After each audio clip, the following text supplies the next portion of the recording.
Ketika permintaan Rizik dikabulkan oleh hakim yang ingin sidang dilakukan secara offline, ada banyak orang yang kecewa. Termasuk saya. Sampai saya bertanya-tanya, ini hakimnya udah masuk angin apa gimana? Karena ini kan kasus hukum terkait kerumunan. Ya mestinya dilakukan secara online saja. Kalau dilakukan secara offline, bisa menimbulkan kerumunan baru. Itu kan jadi kayak menyelesaikan masalah dengan masalah baru. Melunasi hutang dengan hutang ke orang lain. Ya gak selesai-selesai. Mestinya hakim tegar saja dengan rengekan Rizik yang diam. Atau mendadak salat di ruang sidang. Biarin saja. Toh terdakwa memang punya hak untuk tidak menjawab atau melakukan pembelaan kok. Proses saja. Saya juga kesal melihat euforia Munarman dan gengnya. Yang seolah-olah diberi kesempatan dan keadilan. Karena untuk orang kayak Munarman yang sudah menyebar propaganda hoaks penembakan 6 orang FPI itu tidak pantas bicara soal keadilan. Tapi ternyata, dengan dikabulkannya sidang secara offline, kita bisa memetik sebuah kesimpulan sempurna. Bahwa Rizik itu tak memiliki massa. Yang datang demo di sidang Rizik sangat sedikit.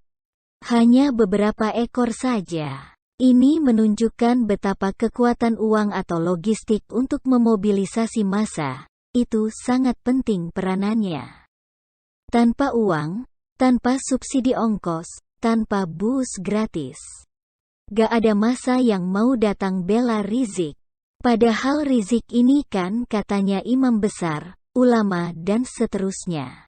Tapi tanpa uang, ya gak ada yang bela. Sampai di sini kita bisa cukup lega. Karena bohir-bohir, yang biasa membiayai Rizik sudah mundur. Maka amanlah negara ini dari demo besar-besaran. Meski sebenarnya ini masih tarik ulur dan belum sepenuhnya clear. Karena kasus Rizik ini mungkin hanya akan membuatnya dipenjara dalam waktu singkat. Sebelum 2024 sudah keluar dan koar-koar lagi. Siap kampanye SARA lagi. Dan orang yang memanfaatkan Rizik mungkin akan kembali membiayai, demi kepentingan politiknya, atau minimal kepentingan pertunjukan adu banyak massa. Hal ini penting dalam kampanye. Tapi gak apa-apa. Soal kemungkinan buruk di belakang itu kita pikirkan nanti. Yang penting sidang berlangsung damai tanpa demo berarti. Yang penting Rizik masuk penjara dulu. Perkara nanti keluar mau berulah lagi. Ya nanti diproses lagi. Selain itu, dalam pengamatan saya Rizik bukan hanya ditinggal oleh simpatisan tukang demonya. Bahkan pembelaan di sosial media.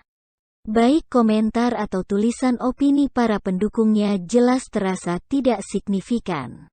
Tidak ada bantahan atau pembelaan seperti biasanya.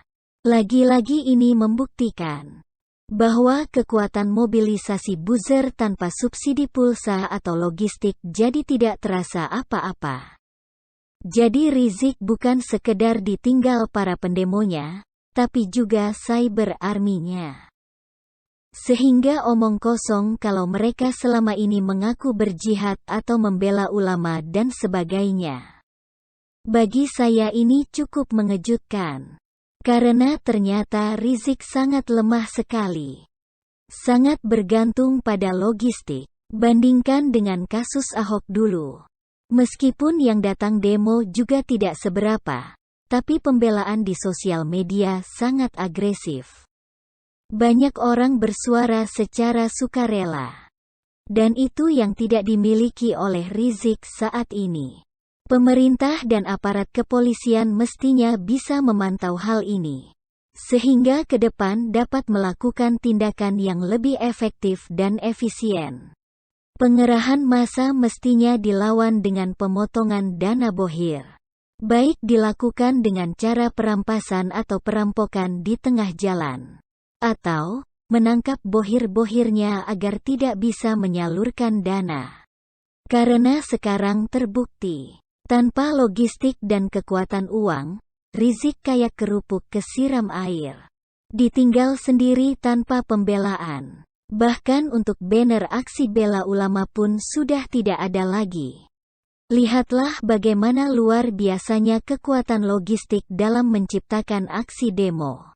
Kalaupun sekarang masih ada demo, masih ada massa, tapi jumlahnya tidak signifikan. Hanya beberapa ekor saja. Ada kalangan emak-emak yang nampaknya memang berprofesi sebagai tukang demo, hadir di demo Pilpres, sekarang demo Rizik. Ya mungkin ini dari kalangan bohir kecil atau relawan yang duitnya gak seberapa itu. Cukuplah untuk membuat berita, daripada gak ada. Bagaimanapun pemerintah dan aparat tetap harus waspada. Karena politik ini dinamis. Bisa saja kelompok yang sekarang sedang terjepit malah memanfaatkan Rizik. Ada kan?